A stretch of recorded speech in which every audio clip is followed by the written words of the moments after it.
Management दो type के हो जाते हैं, या तो मटेरियल मैनेजमेंट कर लो या तो अर्थ मैनेजमेंट कर लो। अब जाहिर सी बात है कि हम बात किसकी कर रहे हैं, अर्थ मैनेजमेंट की बात कर रहे हैं। तो इसको मैं 4 कैटेगरी में डिवाइड करना चाहूंगा और इसको आपको एक्सप्लेन करना चाहूंगा। सबसे पहले होता है बिग प्रॉफिट, दूसरा होता है स्मॉल प्रॉफिट, तीसरा होता है आपका बिग लॉस, चौथा होता है स्मॉल लॉस। अब इसको डिफ्रेंशिएट कैसे करते हैं? डिफ्रेंशिएट मीन्स क्या हुआ कि अगर आपको बिग प्रॉफिट चाहिए ना, तो आपको बिग लॉस के लिए तैयार रहना है, और अगर आपको स्मॉल प्रॉफिट है तो आपको स्मॉल लॉस के लिए तैयार रहना पड़ेगा। अब जाहिर सी बात है कि ये आपके ऊपर डिपेंड करता है कि आप इसको कैसे करना चाहते हैं। अगर आप मेरी सलाह लेते हैं ना, तो ना तो मैं बिग प्रॉफिट चाहूंगा और ना ही मैं बिग लॉस चाहूंगा। जाहिर सी बात है मैं स्मॉल प्रॉफिट चाहूंगा और स्मॉल लॉस चाहूंगा, और उम्मीद करता हूं आज इस बात की जो चर्चा है ना, ये आपकी समझ में आएगी। तो अब देख लेते हैं हम कि म्यूचुअल फंड की आखिर में सच्चाई क्या है। जाहिर सी बात है कि आप भी जानते हैं कि म्यूचुअल फंड का पैसा कहां लगना है, शेयर मार्केट में लगना है। शेयर मार्केट में लगना है तो सही तरीके का म्यूचुअल फंड, सही तरीके का फंड मैनेजर, सही तरीके का एक्सपेंस रेशियो और गोल, आपका स्पेसिफिक गोल, ये मायने रखता ही रखता है, इसमें कोई दो राय नहीं है। तो आप किन किन चीजों से, सबसे पहले तो देख लेते हैं किन किन चीजों से आप बचें। सबसे पहली चीज तो क्या है, ज्यादा लालच से आप बचें। अब जैसा कि मैंने आपको बताया हुआ है कई बार, हर किसी का एज अलग होता है, हर किसी की कमाई अलग होती है, हर किसी की प्रॉफिट अलग होती है, हर किसी की रिस्क एपेटाइट अलग होती है। उसी प्रकार से हर किसी के लिए एक एक फंड अलग होता है, टाइप ऑफ फंड अलग होता है।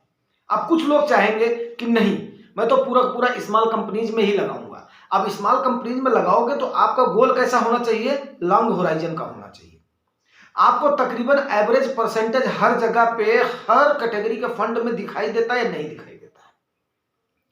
और मैंने कल या परसों की वीडियो में आपको बताया भी था कि वही फंड आपको चूज करना चाहिए, जो कि दो टाइप के फंड मैंने आपको एग्जांपल दिया था। सपोज करो सेम रिटर्न दे रहा है वो फंड, कौन सा चूज करोगे?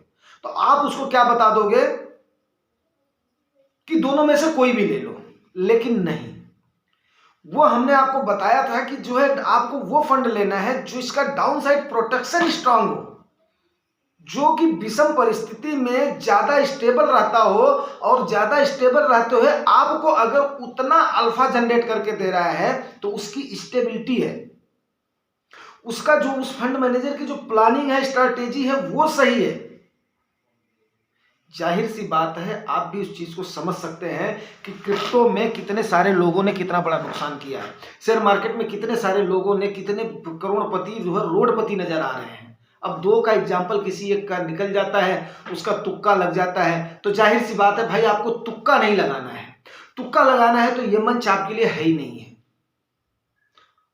तो आप जो है ना, ज्यादा लालच से बचें और ज्यादा ईर्ष्या से बचें। इन दो चीजों से आप पक्का बच जाए। और कुछ चीजें आपको मैं बता रहा हूं जो कि आप मार्केट में अगर हैं तो आप उसको प्लीज और प्लीज ना करें। सबसे पहले लोन लेकर इन्वेस्टमेंट ना करें, कभी भी लोन लेकर के इन्वेस्टमेंट करने की कोशिश ना करें भाई। जो आपके पास है उसी में ही संतोष करें, यही आपकी भलाई है। क्योंकि मानसिक शांति थी, शारीरिक शांति, सोशल प्रेस्टीज, आपकी रेपुटेशन, मैंने आपको बताया था एक उस पर, रेपुटेशन कभी भी, रेपुटेशन के लिए कभी भी अपने रेपुटेशन को दांव पे नहीं लगाना है। अगर आप लॉस में चले गए, आपका प्रॉफिट नहीं हुआ, आपका कॉर्पस चला गया, आपका आगे एक्सपेंडिचर नहीं रहा, सारी रेपुटेशन हो जाए, फटीचर बन जाओगे आप। आम भाषा में, मैं यूपी की भाषा में बोल रहा हूं, फटीचर बन जाओगे आप, फिर क्या फायदा आपका।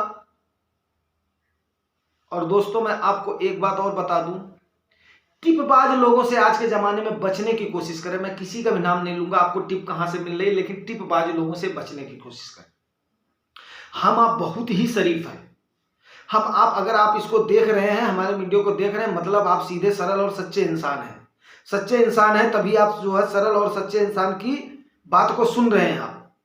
तो ऐसे टिपबाज लोगों से बचें जो कि टिप दे करके आपको किसी और का प्रॉफिट कमाते हैं, चंद कमीशन के बदले वो आपको भाड़ में झोंक देना चाहते हैं। जाहिर सी बात है कि आप उस चीज को समझ गए हैं। और मैं आपको यही बोलना चाहूंगा, सच का हमेशा साथ दें, लेकिन ऐसा भी सच ना बोले जो कि सच ना हो। इस पर मैं आपको अपनी एक कोट भी कहना चाहूंगा, लेकिन उससे पहले मैं एक संस्कृत का श्लोक करना चाहूंगा, क्योंकि मैं अवधि हूं। सत्यम बुरियात प्रियम बुरियात ना बुरियात सत्यम प्रियम। सत्य बोलो बट प्रिय बोलो। ऐसा सत्य कभी भी मत बोलो कि जो कि अप्रिय लगे, ठीक है ना। तो जाहिर सी बात है, मैं टिपबाजों के अगेंस्ट क्यों जा रहा हूं, क्योंकि इन टिपबाजों की वजह से कई सारे भोले भाले और सच्चे लोगों ने अपना बहुत कुछ गंवा दिया है। और मैं उम्मीद करता हूं कि नहीं, सच का जो मैं आपको बोलना चाहता हूं, सच ऐसा सच होना चाहिए कभी घटे ना बढ़े। सच अगर कभी घटता बढ़ता है तो सच नहीं रहता है, क्योंकि सच तो सच ही होता है और झूठ की कभी इंतहा ही नहीं है मेरे भाई। तो आपको बचना किस किस से है, जैसे आप बैंक पे गए, वहां पे 4 लोग आपके पीछे पड़ जाएंगे, आप ले लो, ये कर लो, आपको रेगुलर फंड टपका देंगे, वो आपको वो फंड टपका देंगे जो उनका बकवास का फंड होगा। आप किसी भी ऐसे एडवाइजर के पास जाएंगे जो कि ब्रोकर होगा, ये होगा, वो आपको ऐसे फंड पकड़ा देगा जिसमें उसका अपना कमीशन ज्यादा होगा, आपके गोल से नहीं मीट करता होगा, आपको कितनी रिक्वायरमेंट है उससे मीट नहीं करना होगा। तो ऐसे लोगों से नहीं बचना है, आपको खुद का अपना नॉलेज बढ़ाना है, खुद से अपना इन्वेस्ट करना है। अगर आपको नहीं समझ में आता है, आप खाली कमेंट करेंगे, आपको वीडियो के माध्यम से बता दिया जाएगा। ना कुछ लेना है, ना कुछ देना है, ना कुछ कहना है, ना कुछ सुनना है, सिर्फ और सिर्फ वही कहना है जिसमें कि आपका भला। हर इंडिविजुअल का हर चीज, देखो यार सीधी सी बात है, आप हैं, हम हैं, और ये मानना चाहिए कि हम दुनिया में एक यूनिक आदमी आए हैं, दूसरा कोई नहीं आया है। अगर जुगानी भैया आए हैं तो जुगानी भैया अकेले हैं, अगर फलाने भैया देख रहे हैं तो फलाने भैया अकेले हैं, अगर ढमकाने भैया देख रहे हैं ढमकाने भैया अकेले हैं। तो फिर क्यों कंपैरिजन करना है यार। अपना रिस्क है, अपना एपेटाइट है, अपना पैसा है, अपनी कैटेगरी है, अपना नॉलेज है, आपको सही तरीका बताया जा रहा है, जो स्पेसिफिक स्टैंडर्ड तरीका बताया, उस प्रोसीजर के अनुसार चलोगे ना, कभी भी आप बिग प्रॉफिट बिग लॉस के चक्कर में नहीं रहोगे। एवरेज प्रॉफिट और एवरेज लॉस आप लेकर के जाओगे, कोई वो नहीं। और एवरेज बंदा ही हर जगह पे सक्सेस होता है, कहीं पर भी आप देख लेना, एवरेज बंदा ही सक्सेस होता है, ठीक है ना।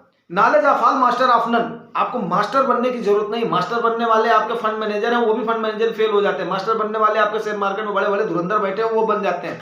वो बनने की आपको जरूरत नहीं है। आपको एक एवरेज बंदा बन करके, आप अगर अपने पैसे को भोले भाले सीधे और सरल इंसान बन करके सही तरीके से कंपाउंडिंग को देखते हुए, अपने गोल को देखते हुए और अपने टाइम होराइजन को देखते हुए आप अगर चलोगे ना, तो डेफिनेटली आप हो जाओगे। आपका टाइम पूरा हुआ, आपका गोल पूरा हुआ, जो भी आपका पहले पूरा हो गया आप ले लो, उसके बाद में मौज करो। मेरा तो यही सलाह है, बाकी आपकी मर्जी है। आप अगर रातों रात अरबपति बनना चाहते हो, खरबपति बनना चाहते हो, रातों रात अगर करोड़पति बनना चाहते हो, तो मेरे ख्याल से आपके लिए मार्केट का सौदा नहीं, फिर वही है, कसीनो ही है।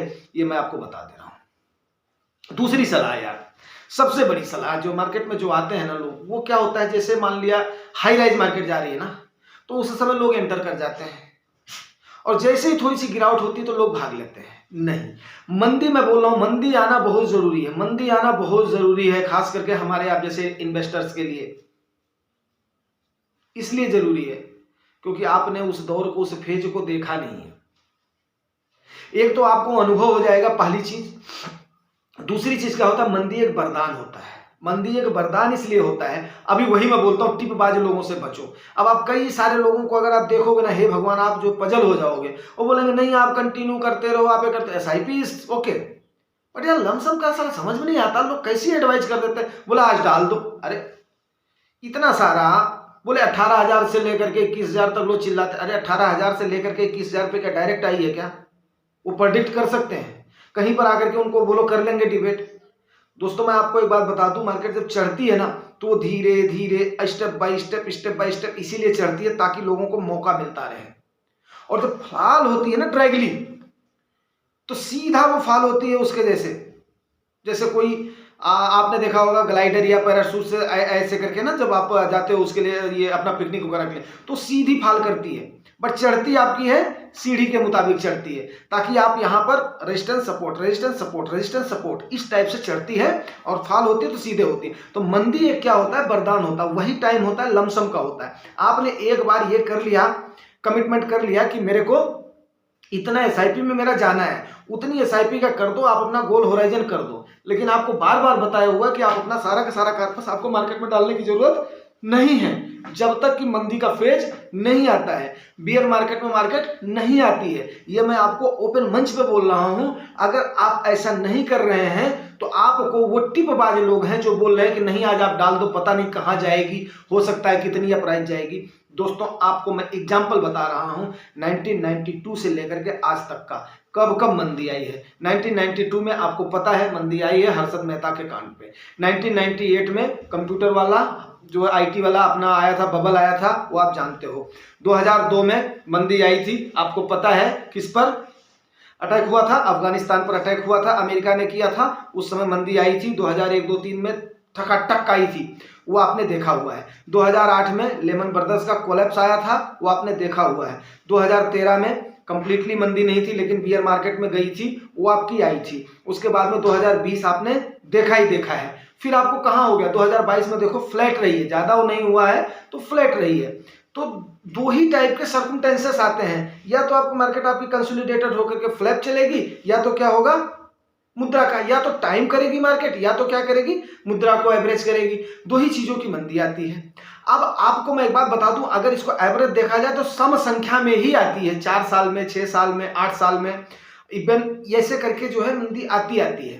तो अब ये ऐसा लोगों का मानना चल रहा है कि 4 साल हो रहा है तो 4 साल में हो सकता आए, कॉन्शियस हो रहा है। लेकिन अब ऐसा नहीं है कि आपने अगर 4 साल इंतजार कर लिया या 4 साल में आपने एसआईपी का सहारा लेकर के आप उसके बाद में चल रहे हो, तो अब लमसम को थोड़ा सा आप वो करो, वेट करो। ऐसा तो है नहीं आप उड़ा दोगे तो यार फिर तो जाहिर सी बात है यार, आप क्या मैच्योर आदमी थोड़े हो, आप कोई छोटे बच्चे थोड़े हो।